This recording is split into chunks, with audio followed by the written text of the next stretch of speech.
I didn't want to believe it at first. The late-night work dinners, the sudden business trips, the quiet moments when Rachel would stare at her phone, lips pressed into a thin line, like she was trying to decide whether to smile or frown. For months, I told myself it was just the stress of her job, the way the pressure was getting to her. After all, she worked in PR, a stressful gig where one wrong move could send the company she represented into a nosedive. But even then, there were signs. The way she turned her phone away whenever I walked into the room. The way she'd laugh at a text, then instantly swipe it away, acting like nothing had happened. And there was that look, an unfamiliar smile when she thought I wasn't watching. A smile she hadn't shown me in months. I should have confronted her. I should have just asked. But something about it felt off. And in my line of work, when something feels off, it usually is. I'm not your average guy with a suspicion. I'm not someone who has to sit back and wonder, letting paranoia eat at me. I have a skill set, one that lets me find answers when others would only have questions. I'm a cybersecurity expert, a damn good one. For the past decade, I've been hired by corporations and governments to track down the kind of people who lurk in the shadows, stealing secrets and crippling companies with the click of a button. But this wasn't about work. This was personal. It started small.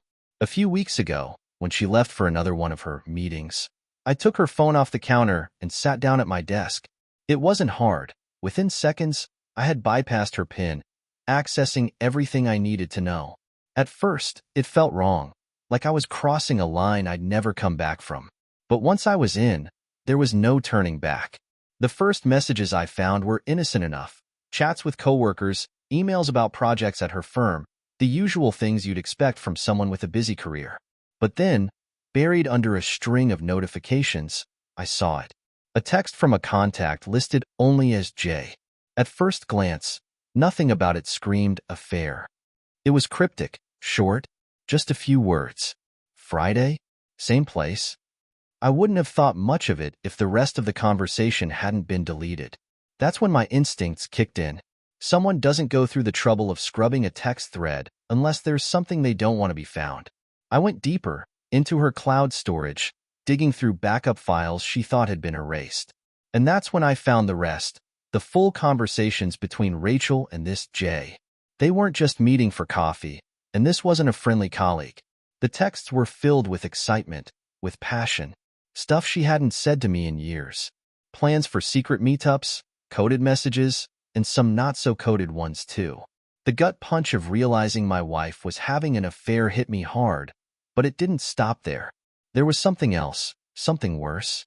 In one of the more recent messages, Jay had asked her for a favor.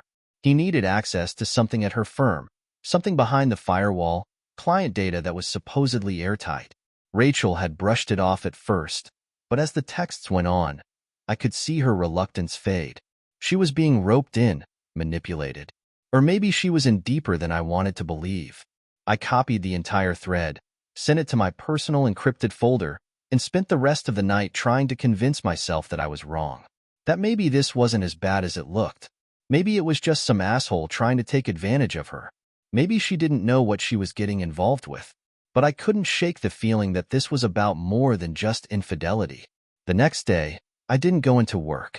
I needed time, space to figure this out.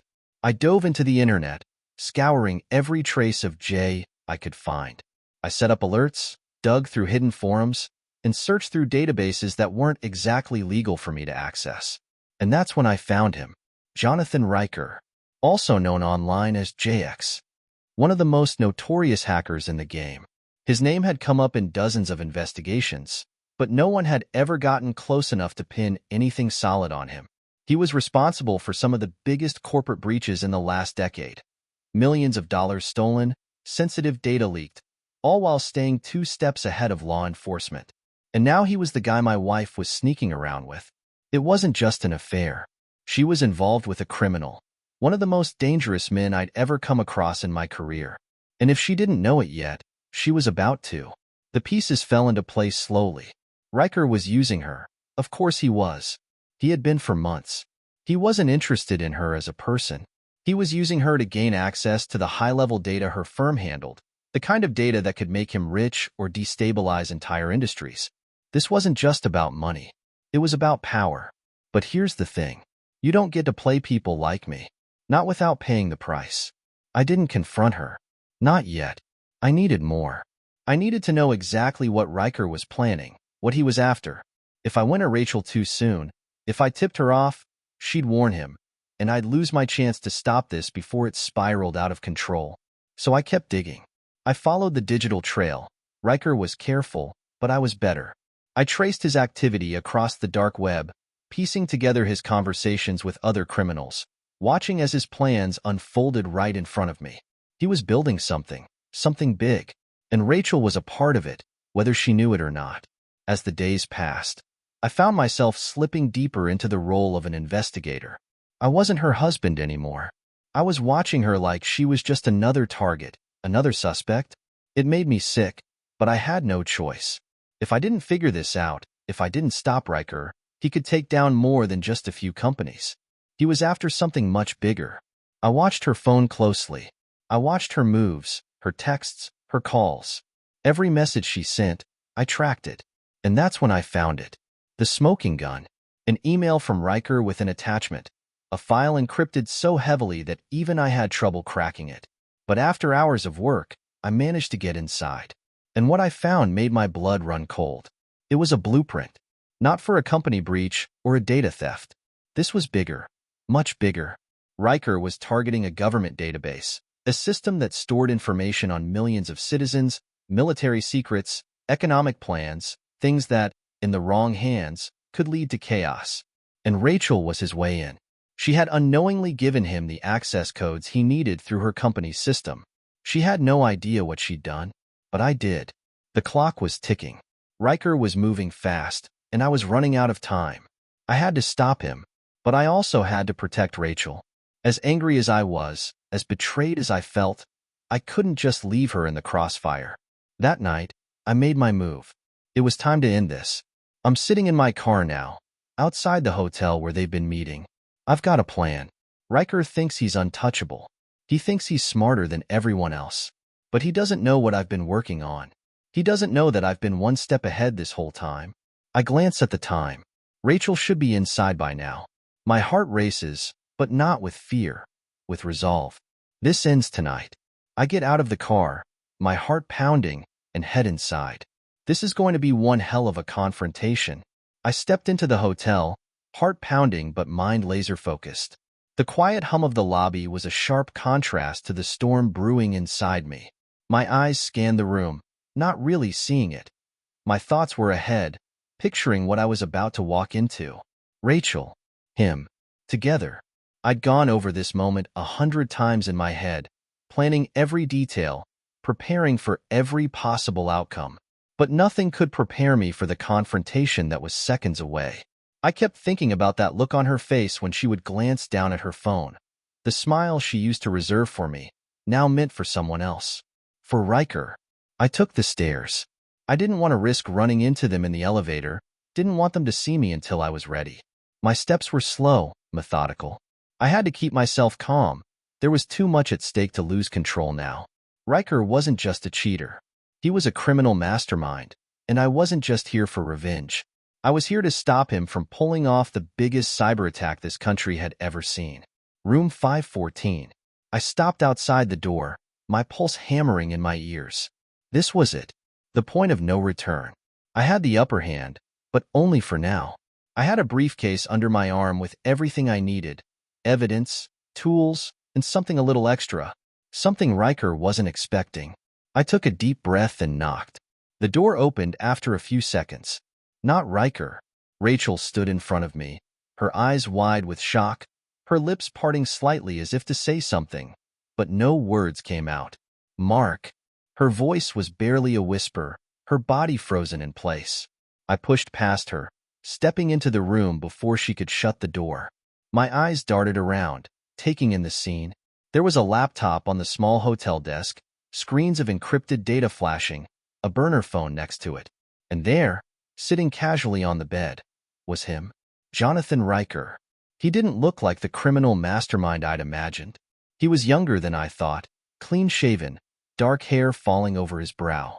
He wore an air of confidence, like he'd been expecting me, like he already had the next 5 moves planned out in his head. Well, well, Riker said, leaning back on his elbows, his lips curling into a smirk. If it isn't the famous husband. I was wondering when you'd show up. I ignored him, turning to face Rachel. How long, Rachel? My voice came out sharper than I intended, the anger bubbling just beneath the surface.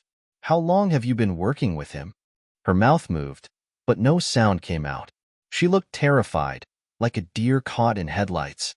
And for a split second, I saw the woman I loved, the one I had trusted with my life. But then I remembered what she'd done. The secrets, the lies. And it all came crashing back. Mark, she started. But Riker cut her off with a laugh. You really think this is about her, don't you? Riker said, getting up from the bed and walking over to the laptop. She's just a tool, man. A means to an end. You should know how this works. We all have our roles to play. I glared at him. And what's your role, Riker? Destroying everything in your path? Using people until they have nothing left to give? He shrugged, unfazed by the accusation. You say that like it's a bad thing. I took a step toward him, my fists clenching at my sides. You think you're untouchable. You think you can keep getting away with this, but it ends here. I've got enough on you to put you away for life. Riker's smile faltered for a moment, but then he regained his composure, eyes gleaming with arrogance. You've got nothing. You think just because you can track some IP addresses and read a few text messages, you've cracked the code? Please. You have no idea how deep this goes. I opened the briefcase, pulling out a stack of papers, throwing them on the bed. Oh, I think I do. Bank transfers, offshore accounts, encrypted communications, all traced back to you. And that's just the beginning. I've been tracking you for weeks. Riker's eyes flicked down to the papers, his smile fading. He glanced at Rachel, then back at me. So what's your play, detective? You really think you can stop this? I took another step forward, my voice lowering. I don't need to stop it. It's already over. The room went silent. Riker's confidence wavered, but he quickly masked it with a laugh. You're bluffing. I shook my head. You made one mistake, Riker. You didn't cover your tracks as well as you thought. My team has been watching you for days. As we speak, they're pulling every file, every account, every server you've ever touched. In a few minutes, the feds will be knocking on your door, and there's nothing you can do to stop it. Riker's smirk disappeared completely. His eyes darted to the burner phone on the table, then to Rachel, as if trying to decide whether to make a run for it. But he knew it was too late. He'd been outplayed. And then Rachel spoke. Mark, please, her voice cracked, and for the first time, she took a step toward me, her eyes pleading.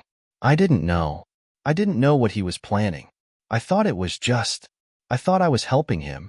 I didn't know it would go this far. I looked at her, my chest tight. I wanted to believe her. I wanted to believe that she had been manipulated, that she had been a victim just like me. But the truth was right in front of me, and I couldn't ignore it anymore. You chose him, I said, my voice cold. You chose to lie to me. You chose to help him, even when you knew something was wrong.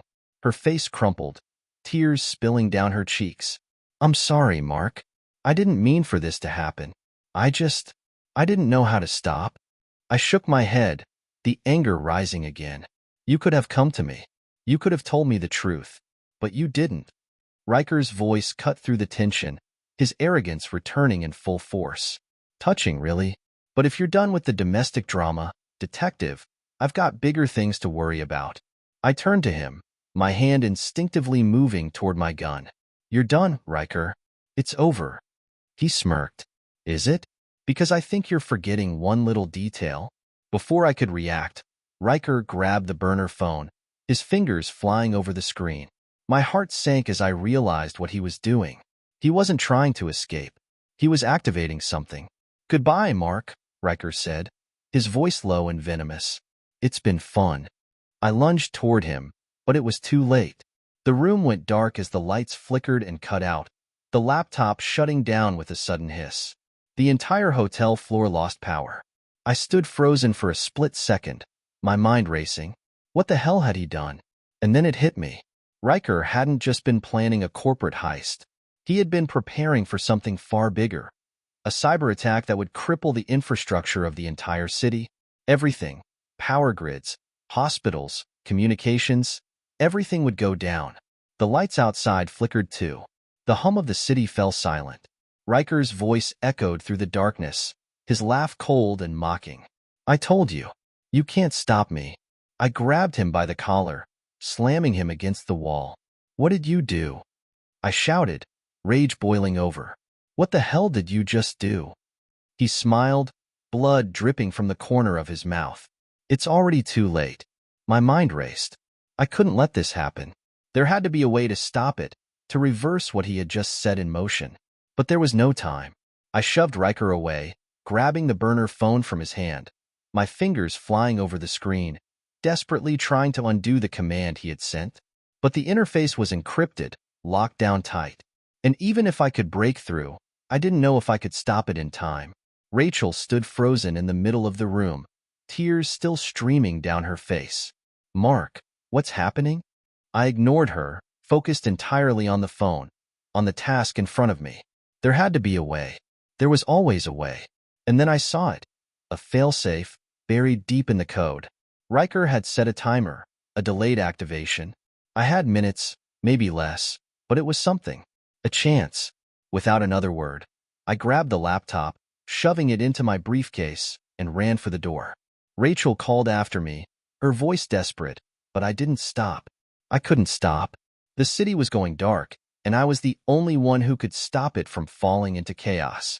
I'm sitting in my car now, the phone still in my hand, watching as the city flickers on the edge of disaster.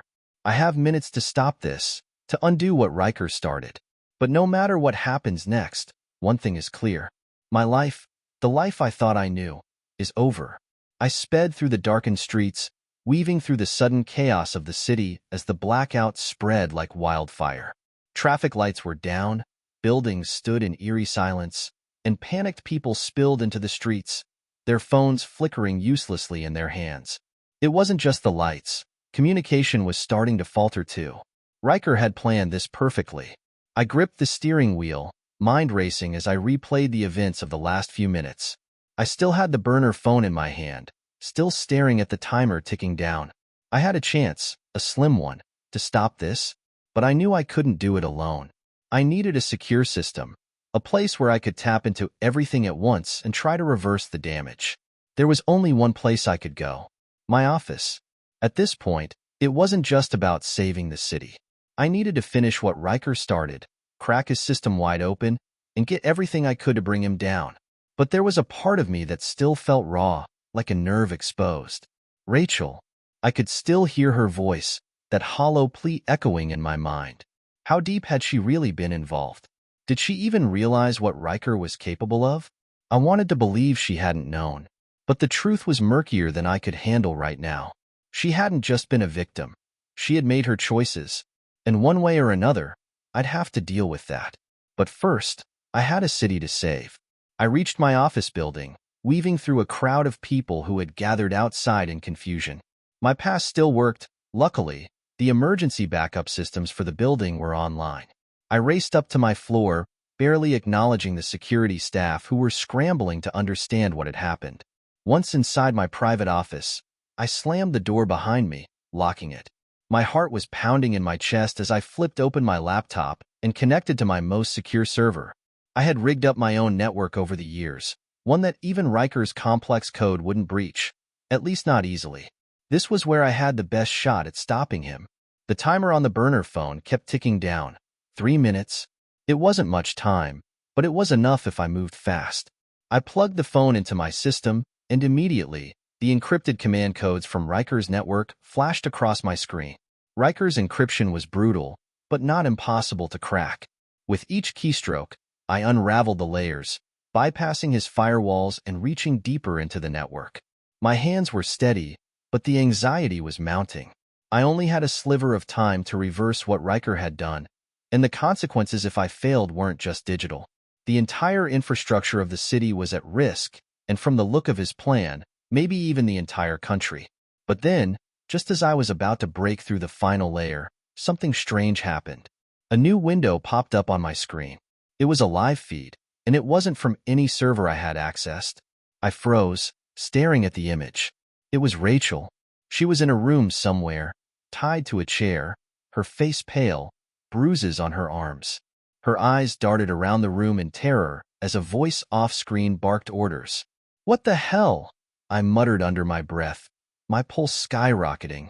Before I could process what I was seeing, the voice came through my speakers, cold and mechanical, modulated to hide the identity of the speaker. "Hello, Mark." I didn't respond. I was still too stunned, my brain trying to catch up with what I was seeing. "I know you think you've outplayed Riker. You think you're close to stopping it all. But let me remind you, you're not the one pulling the strings here." The voice was unnervingly calm.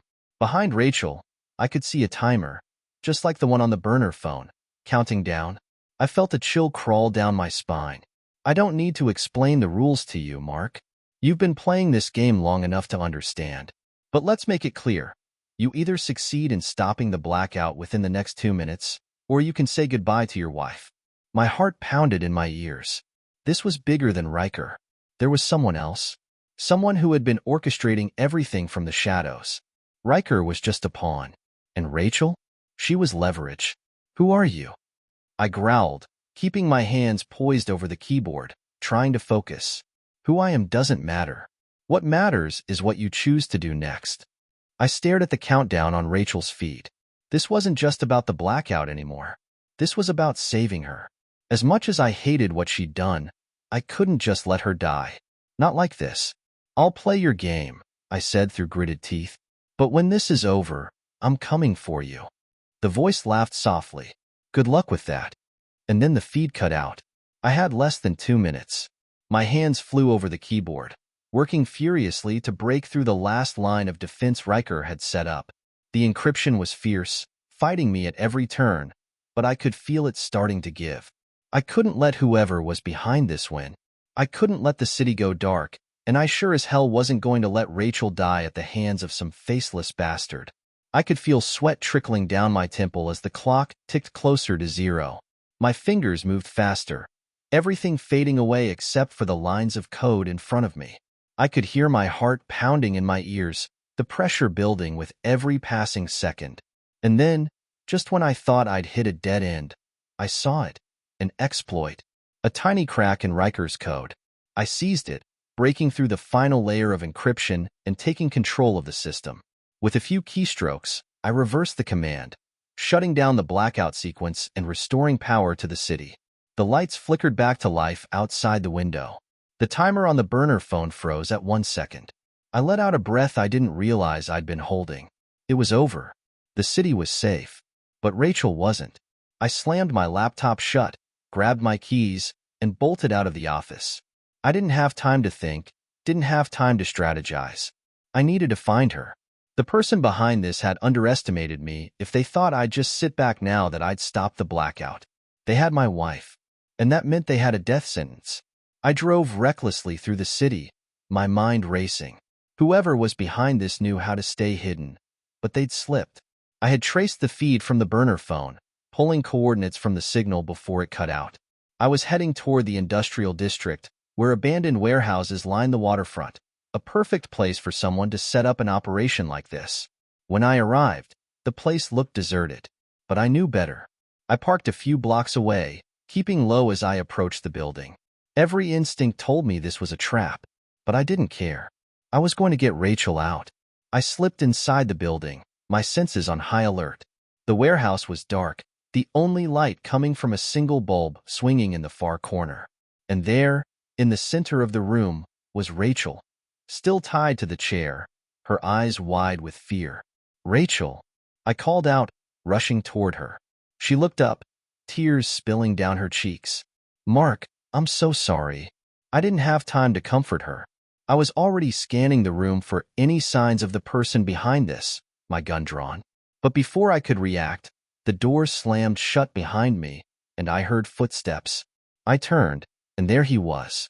A man stepped out of the shadows, tall, lean, with a cold smile on his face.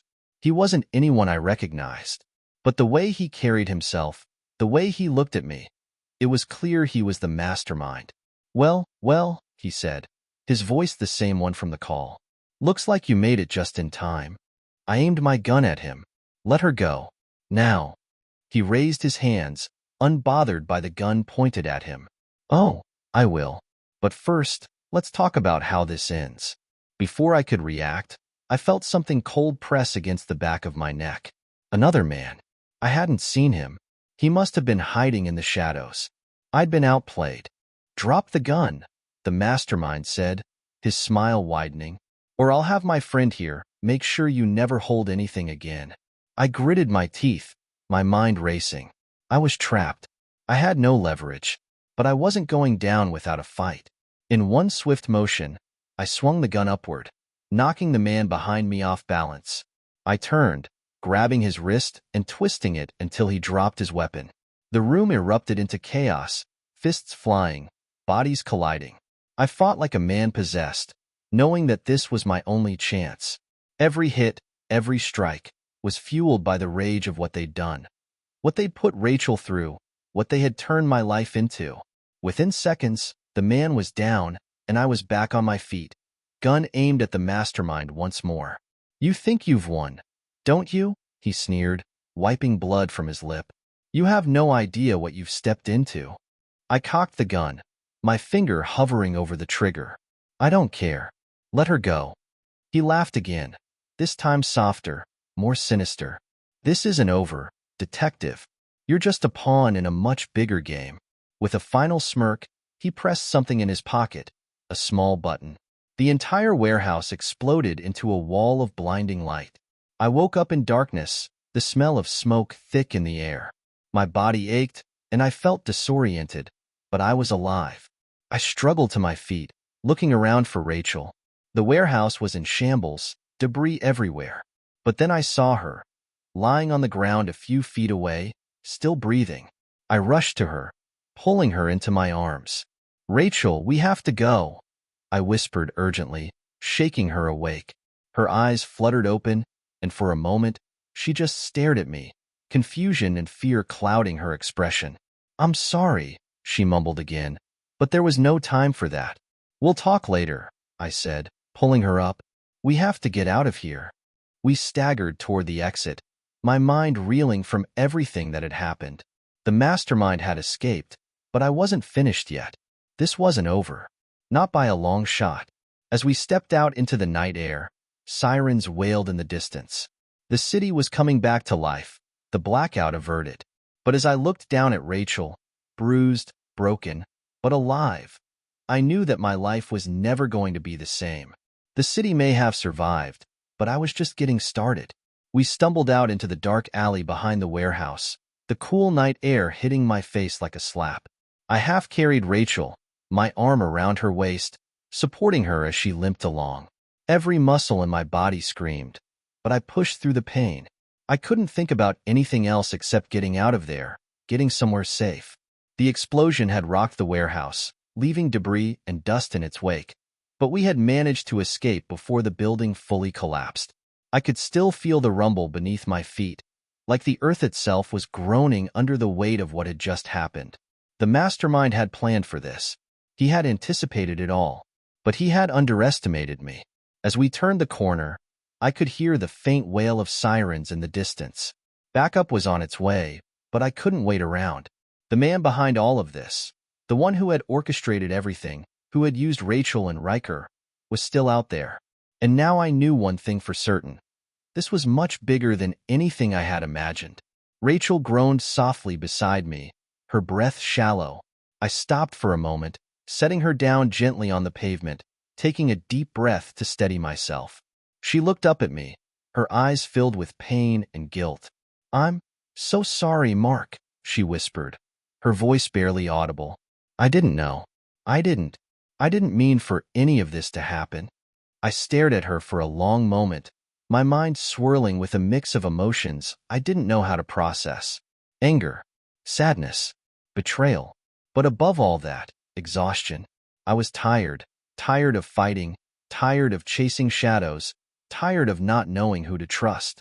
You should have told me, I said quietly, my voice flat. You should have come to me. She nodded weakly, tears streaking down her cheeks. I was scared. He threatened me. I didn't know how to get out. The guilt in her eyes was real, but it didn't change the facts. She had lied to me, and in doing so, she had put us both in danger.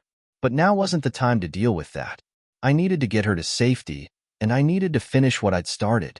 I pulled out my phone, quickly calling for a car to pick us up. There was no way I was walking out of here. I'd already called my contact at the station earlier, and they were securing the perimeter, but I had to be careful. Whoever was behind this, whoever the real mastermind was, they weren't done yet. Not by a long shot. We sat in silence for a few moments as we waited for the car. I kept glancing around, my instincts on high alert. Every shadow felt like a threat. Every movement in the darkness could be the man who had slipped through my fingers. Then Rachel spoke again, her voice trembling. I didn't know who he was at first. He seemed so charming, so smart. But then I found out what he was doing. He told me if I didn't help him, he'd hurt you, Mark. He said he'd kill us both. I clenched my jaw, my hands tightening into fists. You still chose to help him. You still chose him over me. She didn't respond. What could she say? She was right, and she knew it. But the fact that she was manipulated, used by a man far more dangerous than she'd ever imagined, it softened my anger. A little. I'll get you out of this, I said after a long pause, not quite sure if I believed it myself. But we need to figure out who's really pulling the strings. The car arrived, and I helped Rachel into the back seat, glancing over my shoulder as we sped away from the scene. My mind was already racing ahead, thinking about what my next move would be. Riker had been a pawn in a much larger game, but now I had a lead. The mastermind had slipped away, but I'd seen his face, and that meant he was going to make a mistake sooner or later. I had time now. The city was back online, the immediate danger averted. But the true threat was still out there, and I wasn't about to stop until I found him. As we neared the edge of the city, Rachel leaned against the window, her face turned away from me, lost in her own thoughts. She had been used, manipulated, but in the end, she had also made her choices. I wasn't sure if I could ever forgive her for that, or if I even wanted to. We pulled up to a safe house, a location I had prepped years ago, for emergencies just like this one. It was off the grid, secure, and hidden. As I helped Rachel inside, I realized that this wasn't just the end of our relationship, it was the end of everything I thought I knew. Hours passed. Rachel slept in the next room, her breathing soft and even, while I sat at the small table, staring at the computer screen in front of me. I had accessed Riker's network again, pulling every trace of data I could find, piecing together the fragments of a larger puzzle. The mastermind was out there, somewhere, waiting for his next move. Then, something pinged. An alert, buried deep within the files I had copied from Riker's laptop. A location. I clicked on it, pulling up a map. My heart raced. There, in plain sight, was a trail that hadn't been scrubbed. Coordinates. A meeting point. And I knew exactly where it was. This wasn't over. Not even close. The next night, I was there, waiting in the shadows, just as I had so many times before. But this time, it was different. I wasn't chasing a ghost anymore. I was ready. The location was an old, run-down dock on the outskirts of the city. Abandoned warehouses lined the waterfront, their windows broken and doors rusted shut. It was the perfect place for a final confrontation, hidden from prying eyes, tucked away from the rest of the world. I crouched behind a stack of crates, watching as a single car pulled up to the dock. The door opened, and a figure stepped out, tall, confident, and completely unaware that I was watching. It was him, the man from the warehouse, the mastermind. He walked toward one of the buildings, his steps slow and deliberate, as if he was waiting for someone. His arrogance was palpable, even from this distance. He thought he was untouchable. He thought he'd won. I moved silently, keeping to the shadows, my heart pounding in my chest. I couldn't afford to lose him again. This time, I'd end it, once and for all. As I closed in, my phone buzzed in my pocket. I hesitated for a moment, glancing down at the screen. It was a message from Rachel. Be careful. He's more dangerous than you think. I clenched my jaw, tucking the phone back into my pocket. I already knew that. I moved closer, inch by inch, until I was within striking distance. The man was standing at the edge of the dock now, his back to me, staring out at the water as if waiting for something. Maybe he was waiting for me. Maybe he knew I was coming all along. It didn't matter. I stepped forward, my gun raised, ready to end this. "You're done," I said, my voice cutting through the silence like a knife. He didn't turn around. He didn't even flinch.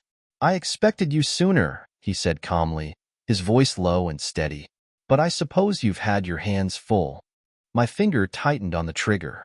"Turn around." He slowly turned, his eyes locking onto mine. A smile crept across his face, but it wasn't the smile of a man who was afraid. It was the smile of a man who still had one last card to play. "You think you've won, don't you?" he said softly. "You think this is over?" "It is," I growled. "You lost." But he didn't lose his smirk.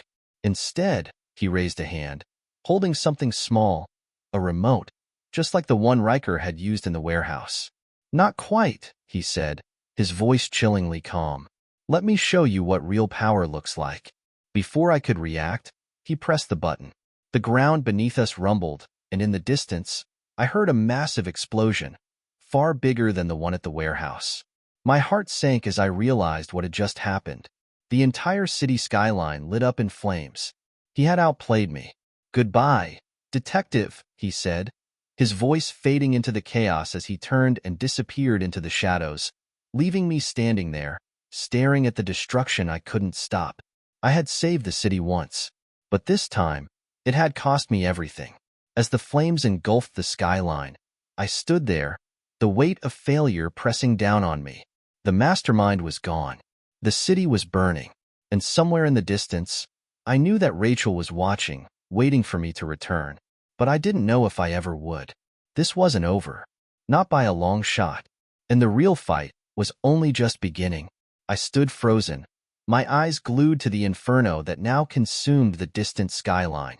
The devastation spread out before me, a horrifying spectacle of fire, chaos, and everything I had tried so desperately to prevent. The mastermind's words echoed in my head, his smug, calm voice. "Let me show you what real power looks like." I had underestimated him. Despite everything I'd uncovered, everything I'd done to stop Riker and Rachel from falling deeper into this mess, I was still one step behind. And now the city was paying the price for my failure. But this was just the beginning. The ground beneath my feet shook again, the aftershock of another explosion somewhere across the city. The distant wail of sirens filled the air, a sharp reminder that there was nothing I could do from here. I had to move. I had to regroup. I turned away from the flames and headed back toward the shadows, my mind already racing with 1,000 scenarios. The man, the real mastermind, had vanished into the night, but he wasn't gone. Not really. His fingerprints were all over this. He had orchestrated every move, pushed every piece into place, and now he was watching it all play out. I wouldn't let him win. Not again. Back at the safe house, Rachel was waiting for me. She was sitting on the edge of the small, tattered couch, her face pale and drawn, eyes hollow from exhaustion and fear. When I entered the room, she looked up at me, her expression a mix of relief and dread. "You're back," she whispered, as if she hadn't been sure I would return. I didn't respond at first. I was still processing everything, still trying to figure out what came next. But seeing her sitting there, fragile and broken, it stirred something in me. It wasn't forgiveness. I wasn't there yet, but there was something. "I stopped the blackout," I said, my voice heavy. But he was ready for me. He had another plan in place. She looked confused, and then realization dawned on her face. The explosions. That was him? I nodded, sinking into a chair across from her, feeling the weight of it all settle into my bones. He's not done. This was just part of it. He's going to keep pushing, keep escalating. He's going to burn this entire city down if I don't stop him. Rachel sat quietly, her hands folded in her lap. She looked down, guilt and shame clouding her features. I didn't know it was this big. I thought I was just helping him with small things. I let out a bitter laugh. "You were helping a man capable of destroying entire infrastructures, Rachel. You were part of something that's tearing this city apart." Her lip trembled, and for a second, I saw the woman I had loved, the woman I had trusted with my life. She was scared, lost, and now she was living with the consequences of her choices. But that didn't erase the betrayal. "I know I don't deserve your forgiveness," she said softly, barely able to meet my gaze. "But I want to help you. I want to stop him." I studied her for a moment, my emotions still warring within me. Part of me wanted to tell her to stay out of it, to let me finish this alone. But another part of me knew I couldn't. She had been close to him, closer than anyone else. She might be the only key I had left. "Do you still have his contacts?" I asked after a long pause. She nodded. He used burner phones, but I kept track of his numbers. "I can try to find them." "Good." I leaned forward, my mind already spinning with possibilities. "We'll use that. We'll draw him out." Her eyes widened in alarm. "You're going to face him again?" I met her gaze, my jaw tightening. "I don't have a choice. He's not going to stop, Rachel. He's already planning his next move. He thinks he's won, that he's untouchable. But we'll show him he's wrong." Rachel swallowed hard, nodding. She was still terrified, still fragile, but there was a determination in her eyes now. She wanted redemption. She wanted to make things right, even if she knew it might never truly fix what had been broken between us. The next few days were a blur.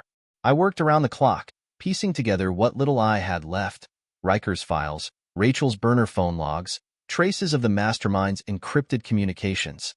Every hour that passed felt like a race against time, a race I couldn't afford to lose. Rachel stayed with me through it all, doing everything she could to help. I didn't trust her completely, not yet, but I needed her. She had been inside his operation, seen things I hadn't, and despite everything, I couldn't deny the fact that she wanted to make things right. Whether it was out of guilt or something else, I didn't care. She was useful now, and that was all that mattered. Finally, after days of work, I found it, a weak link in the Mastermind's communications. He had been careful, encrypting everything with layers of security even Riker hadn't used. But somewhere in the depths of his arrogance, he had made a mistake. He had gotten sloppy. It was a single message, one he thought had been deleted. A meeting location, a final piece of the puzzle. This time, I wouldn't go alone. The location was a high-end penthouse overlooking the city, a far cry from the rundown docks and abandoned warehouses he had used before. It was fitting, really. The Mastermind, whoever he was, saw himself as above it all, untouchable. He operated from the shadows, but now he was ready to step into the light. I arrived with Rachel, armed with every piece of evidence we had gathered. She was nervous, but she had insisted on coming. She wanted to face him, wanted to see the man who had pulled her into this nightmare. We entered the building under the guise of an emergency visit, credentials I had fabricated just for this moment. The elevator ride to the penthouse felt like it took forever, the tension between us thick enough to cut. When the doors slid open, I stepped into the lavish penthouse, my eyes scanning the room. It was opulent, filled with sleek furniture and floor-to-ceiling windows that looked out over the city. And there, standing by the window, was him. He turned slowly, a smile spreading across his face as he saw us. He looked even more confident than before, like a man who believed he had already won. "Mark," he said smoothly, his voice dripping with condescension. "I wasn't expecting a visit so soon." I didn't waste time with pleasantries. "It's over," I said, stepping forward. "You've been exposed. Every message, every deal you've made, it's all going to come crashing down." He laughed, shaking his head. "You still don't get it, do you? This isn't about me. This is about the system. I'm just a part of it." I clenched my fists, the anger boiling up inside me. "You burned this city to the ground." "No, detective." He tilted his head, his smile widening. "I showed it what it really is. Weak, corrupt, just like your wife." Rachel flinched at his words, but I didn't let him see the reaction he wanted. I kept my gaze locked on him, every fiber of my being focused on the endgame. "I'm taking you down," I said, my voice low and dangerous. "And there's nothing you can do to stop it." He took a step forward, his eyes gleaming with something dark, something terrifying. "There's always something. You just haven't seen it yet." And then he pressed something on his wrist, a small, hidden device I hadn't noticed before. For a split second, I thought it was another bomb, another explosion. But nothing happened. Instead, a low hum filled the room, and the lights flickered for a moment. I turned, my heart racing, trying to figure out what had changed. And then I saw it. Every device in the penthouse had turned on. Every screen, every monitor, every camera. My own face appeared on the screens, along with a live feed of our conversation, broadcasting to the entire city. "This," he said, his voice smooth and triumphant, "is how you fall." And then I realized he had been recording everything, every word, every move. And now the whole city was watching. I had just played right into his hands. But as he turned to face the cameras, basking in the moment of his victory, something else clicked into place, something he hadn't anticipated. I stepped forward, my voice calm and steady. "You think this is your moment, but it's not." His smile faltered, just slightly. "You see," I continued, "I've been recording too." I reached into my pocket, pulling out a small flash drive, the final piece of the puzzle. "Every conversation, every threat, every move you made. It's all here. And it's going straight to the feds. Along with this little show you're putting on."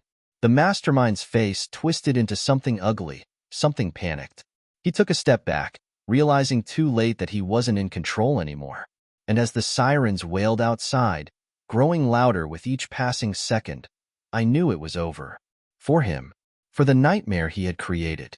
I turned to Rachel, the weight of everything we'd been through hanging between us. "We're done here." And we walked out, leaving the mastermind to face the justice he'd tried so hard to escape. The city would heal. Slowly, painfully, but it would. And as for me, I wasn't sure. Rachel and I had survived, but our future was as uncertain as the ashes of the city we'd left behind. But one thing was clear. No matter how dark it got, I'd never stop fighting. And that's how it ended. If you enjoyed this story, don't forget to subscribe, like, and comment your thoughts below.